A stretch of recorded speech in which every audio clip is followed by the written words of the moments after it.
우리에게 주시는 하나님 말씀은 민수기 21장 1절에서 9절 말씀입니다. 네겝에 거주하는 가나안 사람 곧 아라세 왕이 이스라엘이 아다림 길로 온다함을 듣고 이스라엘을 쳐서 그중 몇 사람을 사로잡은지라. 이스라엘이 여호와께 서원하여 이르되 주께서 만일 이 백성을 내 손에 넘기시면 내가 그들의 성읍을 다 멸하리이다.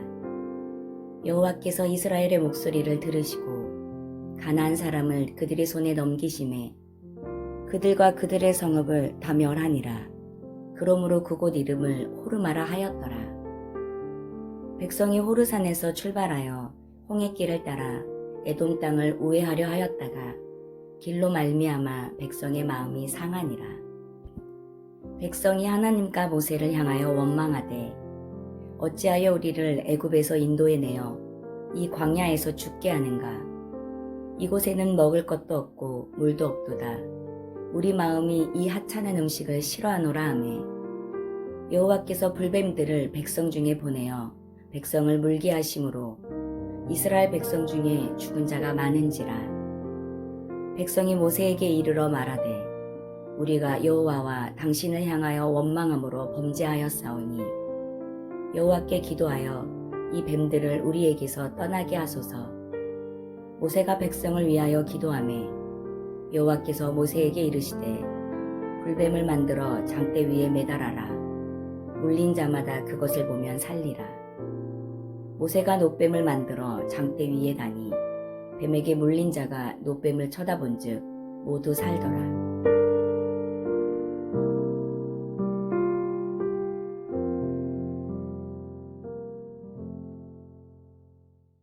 이스라엘 백성이 출애굽을 한 이후에 광야에서 39년을 보내고 나서 마지막 1년을 남겨놓고 있을 때 네겝 지역에서 작은 전투가 일어납니다.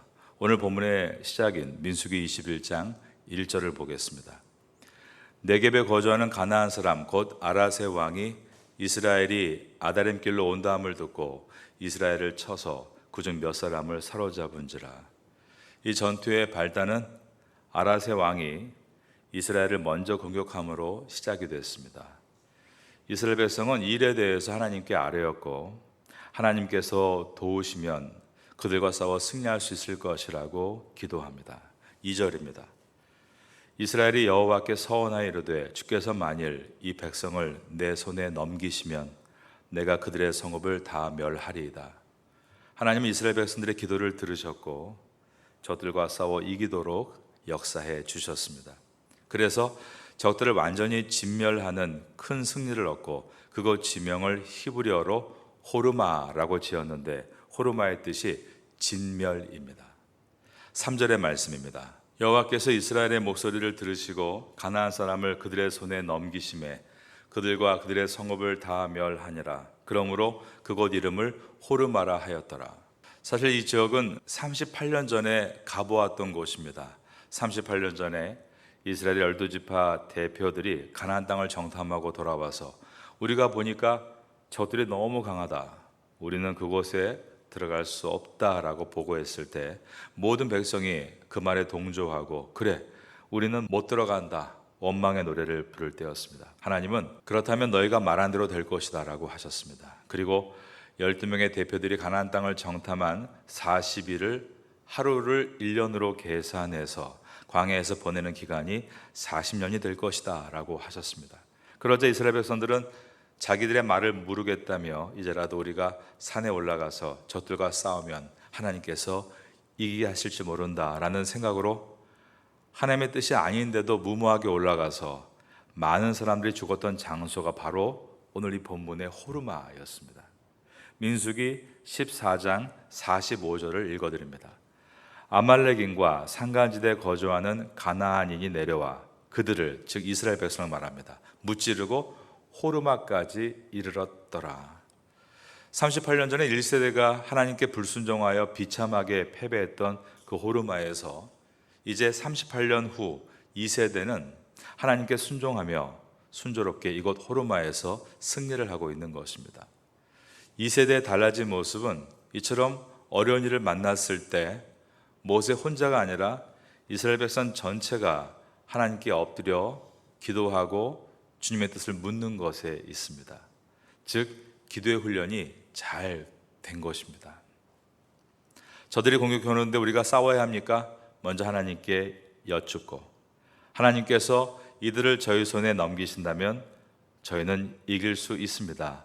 믿음의 고백을 한 후에 하나님께서 허락하시자 그들은 나가서 싸웠고 승리했습니다. 가나안 땅에 들어가기 직전에 일어난 이 작은 전투에서의 승리는 앞으로 새로운 2세대가 가나안 땅에 들어가서 큰 전쟁에서도 승리하게 될 것이라는 희망을 보여주는 사건이 됩니다. 저희 교회의 중고등부 학생들이 매주 주일날 일부 예배를 함께 드리고 그리고 본문의 말씀을 복귀하고 묵상한다고 들었습니다. 예전에 초등학생들을 묵상훈련을 시켰던 일이 있습니다. 그때 묵상을 잘하는 몇몇 아이들이 하루도 빼먹지 않고 묵상을 하는 것을 보았습니다. 그랬더니 부모보다 더 신앙이 나아지는 겁니다.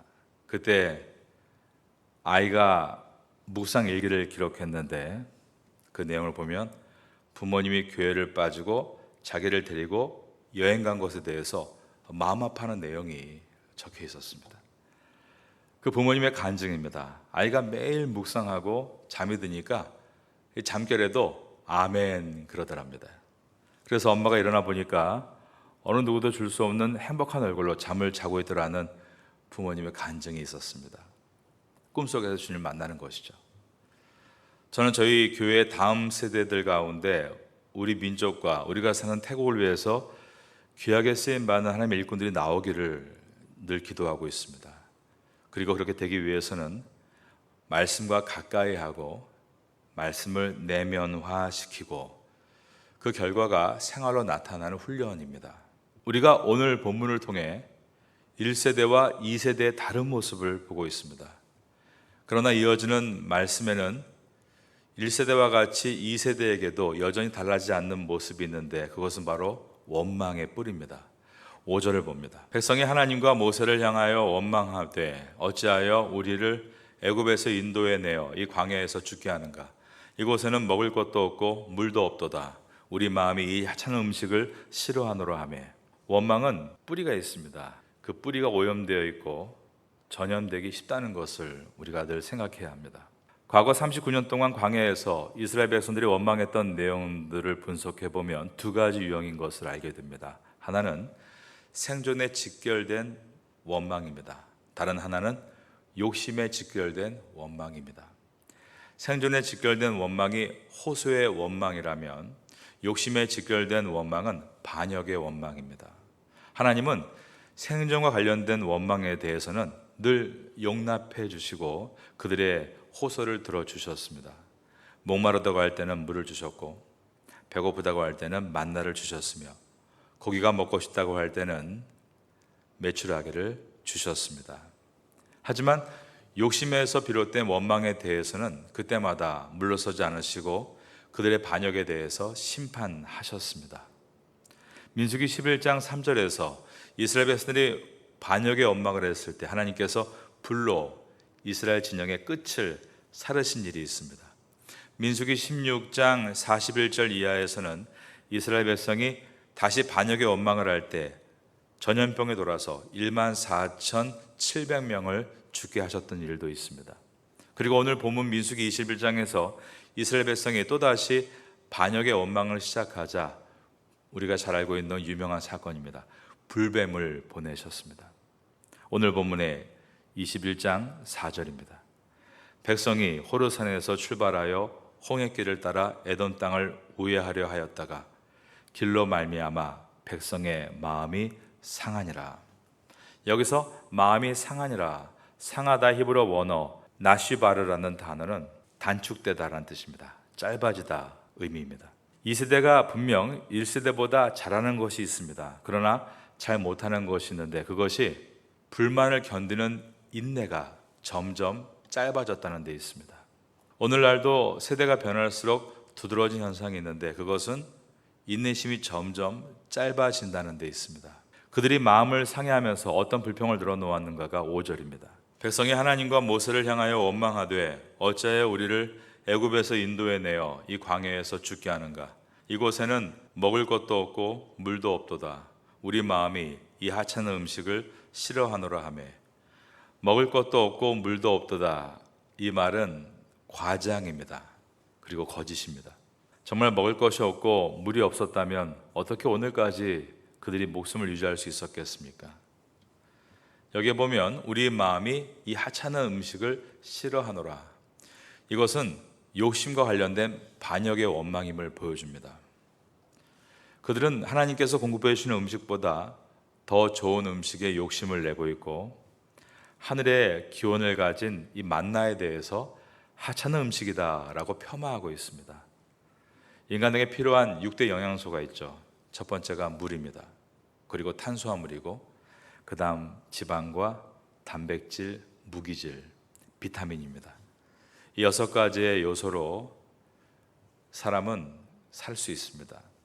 그러면 하나님께서 40년간 주신 이 만나는 하늘의 기원을 둔 것으로서 이 6가지를 부족함 없이 채워주는 음식이었다라고 말할 수 있습니다. 아침에 이슬이 맺히는 곳에 하얀 가루들이 나타난 것입니다.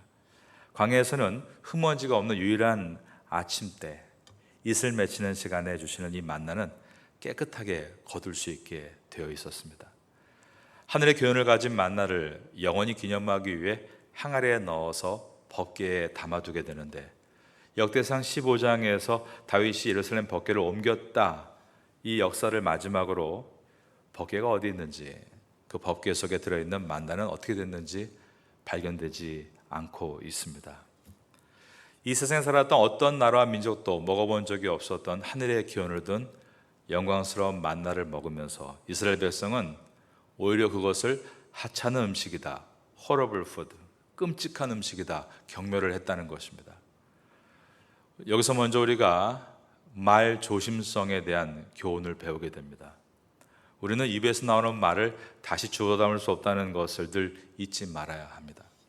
가장 가까운 가족에게 끔찍한 가족이다 이런 말 하는 것, 원망과 불평은 절대적으로 필요한 가족에게마저도 이렇게 폄하할 수 있게 되는 것입니다.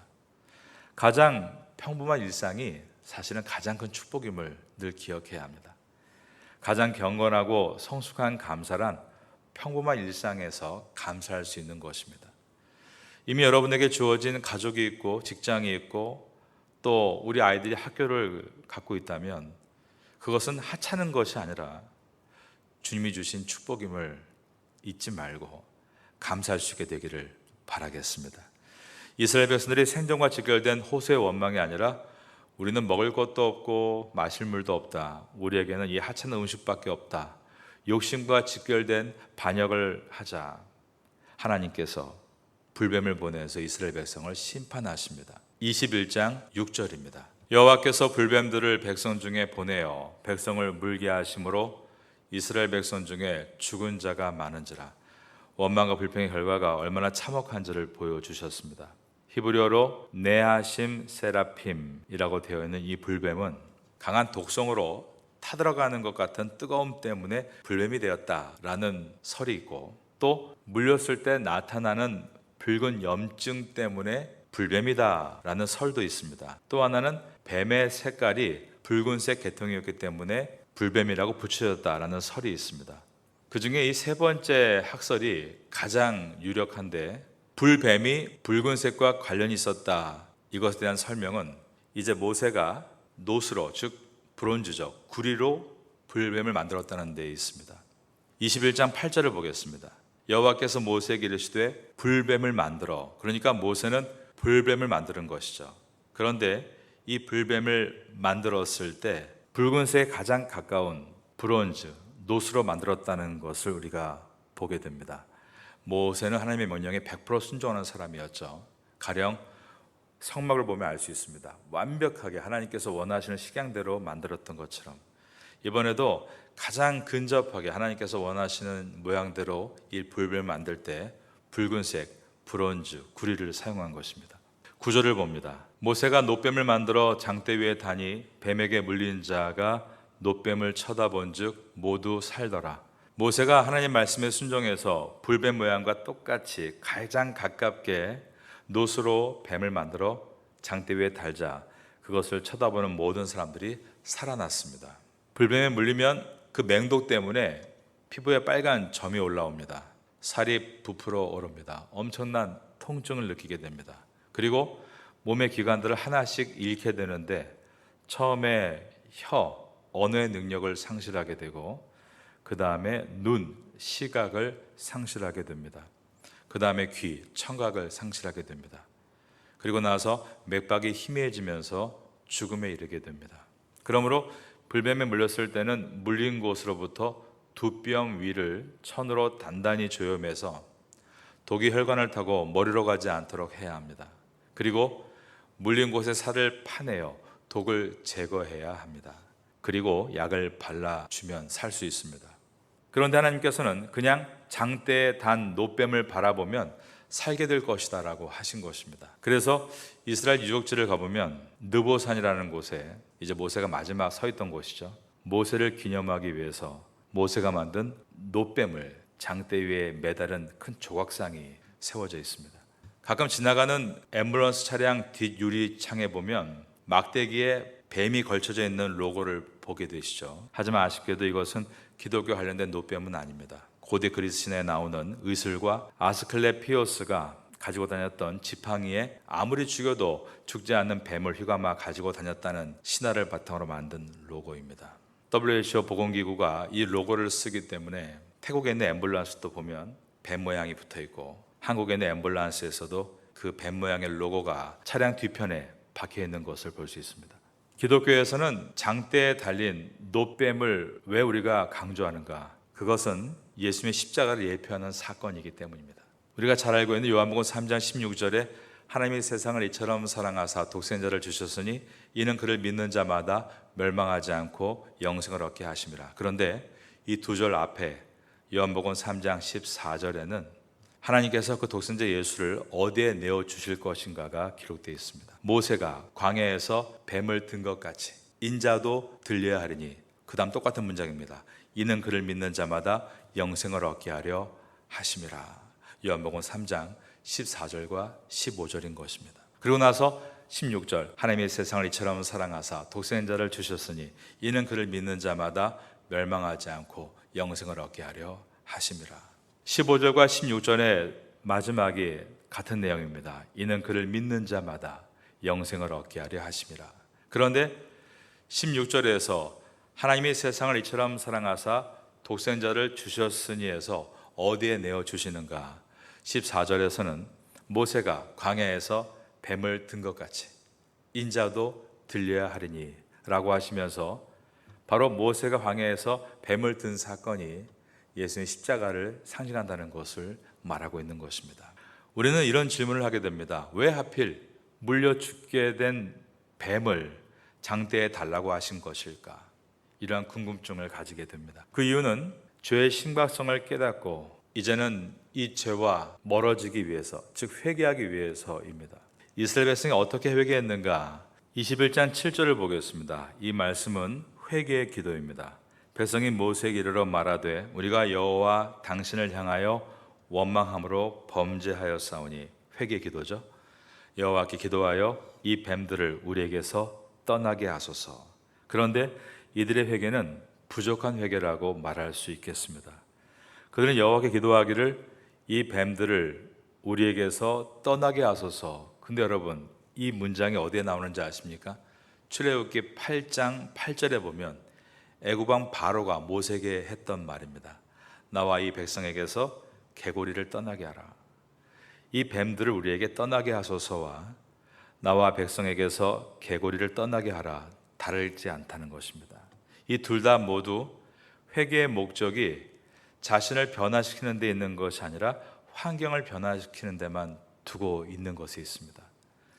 회개를 나의 인품과 성격을 변화시키는 데 이르게 하지 않고 나의 환경과 상황을 바꾸는 데 이용하려 한다면 진정한 회개가 아니라는 것입니다. 이번 한 번만 잘 넘어가게 해주세요. 이번에 잘 되게 해주세요. 우리의 기도도 이처럼 환경의 변화만을 위한 기도일 수 있다라는 것입니다. 우린 그러므로 다윗의 회개의 기도를 늘 본받아야 합니다. 다윗이 회개를 기록한 시편 중에 51편에 보면 유명한 말씀이 있죠. 11절에 나를 주 앞에서 쫓아내지 마시며 주의 성령을 내게서 거두지 마소서. 어떤 기도입니까? 회개를 이용해서 나의 왕위를 지키려고 하는 것이 아니라 진정한 회개를 통해 하나님과의 관계를 지키려고 하고 있는 것입니다. 이것이 참 회개입니다. 나는 바뀌지 않으면서 환경만 바뀌게 해달라고 회개를 오용하는 것이 아니라 주님, 광야에도 괜찮습니다. 왕위를 내려놓아도 괜찮습니다. 그 대신에 제가 하나님과의 관계가 회복되길 원합니다. 이것이 진정한 회개인 것입니다. 여러분은 참된 회개를 함으로 참된 복을 만나게 되시기를 예수님의 이름으로 축원합니다. 불뱀은 무서운 것입니다. 그러나 불뱀보다 더 무서운 것은 불같은 탐심이고 불같은 정욕입니다. 불뱀의 위험성은 죄의 위험성에 비하면 아무것도 아니라는 말입니다. 불뱀에 물린 사람은 무엇을 상징하는가? 그것은 죄의 늪에 빠져 죽을 수밖에 없는 모든 인간의 실체를 상징합니다. 야고보서 1장 15절에 욕심이 잉태한 즉 죄를 낳고 죄가 장성한 즉 사망을 낳느니라. 즉 이와 같이 뱀에 물려 죽어가는 사람은 죄인된 인간의 실체를 보여줍니다. 여러분, 불뱀에 물려서 누군가 옆에서 죽고 있다라고 생각해 보십시오. 그것이 우리의 가족이나 우리의 친구라고 생각해 보십시오. 아마 정신이 없을 겁니다. 누군가 뱀에 물려 죽어가고 있고 맹독에 의해서 목숨을 잃을 때까지 지워진 시간이 1hour, 1시간밖에 없다고 한다면 우리가 얼마나 초긴장 상태에서 부산스럽게 움직이겠습니까? 그런데 우리는 말로는 뱀에 죽어가는 사람보다 죄의 독에 죽는 사람이 더 심각하다라고 말은 하면서도 우리에겐 그런 다급함이 있는가를 돌아봐야 됩니다. 우리가 정말 그렇게 안타까워하고 서두르고 있습니까? 우리가 십자가를 안다고 하지만 사실은 십자가를 우리가 모르고 있다는 것에 대해서 이것은 반증하고 있습니다. 죽어가는 영혼에 대해서 긴급함, 그런 이머전시가 우리에게 있는가? 우리는 너무나 얼전시, 둔감하고 있지는 않는가? 교회마저도 성공을 이야기할 때는 사람들이 흥분하지만 십자가를 이야기할 때 반응이 냉랭합니다. 그날 불뱀에 물린 사람들은 엄청난 고통 가운데 있었고 뱀에 막 물린 사람, 뱀에 물린 지 10분이 지난 사람, 이제 언어의 능력을 상실할 만큼 이미 뱀에 물린 지 30분이 넘어가면서 맥박에 멈추기 직전에 있는 사람들도 있었을 것입니다. 그 긴급한 상황에서 누구든지 장대에 달린 노뱀을 보면 산다라고 하셨습니다. 현대인들에게도 죄의 강도는 다 다를 것입니다. 죄를 발목까지 담근 사람, 죄가 허리까지 찬 사람, 죄가 가슴까지 찬 사람, 이제 죄가 코밑까지 차서 죽음과 같은 고통에 놓인 사람까지 죄의 강도는 다 다를 것입니다. 하지만 예수님께서는 모세가 광야에서 뱀을 든 것 같이 인자도 들려야 하리라. 뱀을 본 사람은 어떠한 상황에 있건 다 뱀의 맹독으로부터 치유된 것처럼 십자가를 보면 산다라고 말씀하셨습니다. 구약시대 때 어떠한 맹독에 중됐듯 할지라도 장대에 높이 달린 뱀을 보며 살았듯이 이 시대에도 어떠한 죄를 지었다 할지라도 세상죄를 지고 하는 십자가에 달리신 예수님을 바라보며 살 것이다라고 말씀해 주셨습니다. 그날 맹독에 죽어가면서도 하나님의 말씀을 끝까지 불신하면서 그것을 본다고 어떻게 병이 낫겠는가 하는 사람들은 다 죽었습니다. 6절에 죽은 자가 많은지라라고 되어 있는 것입니다. 오늘날도 복음을 불신하면서 그깟 예수님의 십자가를 믿는다고 어떻게 죄를 용서함 받는가라고 한다면 구원을 얻지를 못합니다. 예수님은 직접 오늘 본문인 민수기 21장을 인용하시면서 이렇게 말씀하신 것입니다. 모세가 광야에서 뱀을 든 것 같이 인자도 들려야 하리니. 또한 요한복음 12장 32절에서는 내가 땅에서 들리면 모든 사람을 내게로 이끌겠노라. 둘 다 불뱀과 관련된 말씀입니다.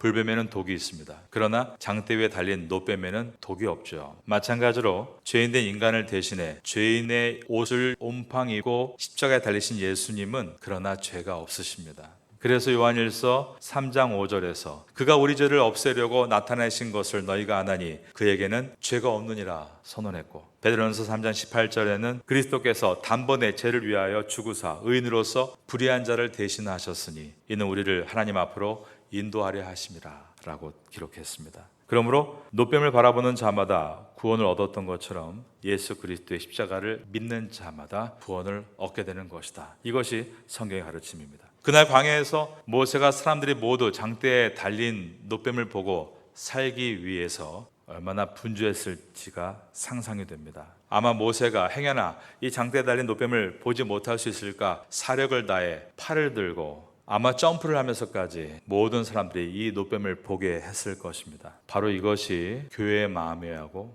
성도의 마음이어야 합니다. 한 사람이라도 십자가의 복음을 듣지 못하는 그런 일이 없기 위해서 이 지역의 사람들에게 십자가가 되기 위해 십자가를 달고 우리가 복음을 전하고 있는 것입니다. 그날 광야에서 물린 백성들 가운데 아이들도 많이 있었을 것입니다. 스펄전 목사님의 설교를 보니까 아이들이 장대에 달린 노뱀을 볼 수 있도록 목마를 태워 아이들을 높이 들어줬을 것이다. 그런 내용이 적혀 있었습니다. 저는 우리 교회의 교회학교의 학생들이 구원을 얻기 위해서 지금 선생님들이 아이들의 목마를 태우면서까지 수고하고 있다고 생각합니다.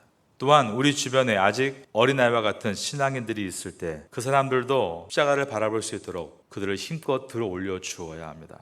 우리도 누군가 우리를 그렇게 십자가 앞으로 데려왔기 때문에 구원 얻은 것 아니겠습니까? 어떤 성도님의 사업장을 방문했는데 대부분 라오스 근로자들이 있었습니다. 이제야 그것은 흔한 일이 되었기 때문에 별로 놀라지 않지만 제가 어떤 마을에 갔는데 태국 안에 있는 마을 전체가 라오스 사람들로 가득 찬 것을 보고 놀랐던 일이 있는데 다름 아닌 저희 교회에서 4분 거리에 있는 곳이었습니다. 누군가 이곳에서 그들을 위해서 십자가를 높이 들어주어야 할 텐데 하나님, 부디 하나님께서 우리 교회의 교육자들이나 또 주변에 이 라오스 사람들을 위한 교육자를 세워주셔서 십자가를 높이 드는 일에 저희가 또 협력해 쓰임받게 하여 주옵소서. 이렇게 기도하고 있습니다. 할 일이 너무나 많은 태국 땅에 살고 있다는 것을 말씀드리고 있습니다. 그러나 우리가 작은 일에서부터 우리 교회학교 먼저 또 우리 성도들 먼저 우리 교회학교가 어떻게 아이들을 십자가 앞으로 인도하는가를 잘 준비해 놓으면 분명히 태국교회에 우리 교회학교가 귀한 모범으로 쓰임받게 될 것입니다. 우리 교회 안에 구역이 어떻게 한 영혼을 위해서 그들을 섬기고 나가는가 잘 준비되면 태국교회에 구역 예배를 온전하게 소개할 수 있게 될 것입니다. 영혼을 어떻게 십자가에 높이 드는가, 바로 이것이 우리가 지금 해야 될 과제이고 우리가 걸어야 될 길인 것입니다. 오늘 본문을 지나면서 이것을 깊이 돌아볼 수 있으면 좋겠습니다. 여러분 모두에게 광야 같은 세상에서 많은 영혼들을 주께로 이끄는 일에 쓰임받게 되기를 예수님의 이름으로 축원합니다.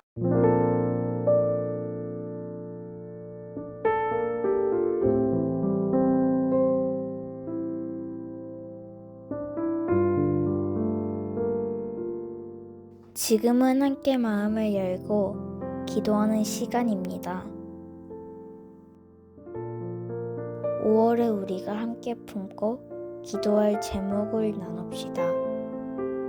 주일마다 온 가족이 한자리에 모여 하나님께 예배드리는 사랑 가득한 믿음의 가정이 되게 하소서.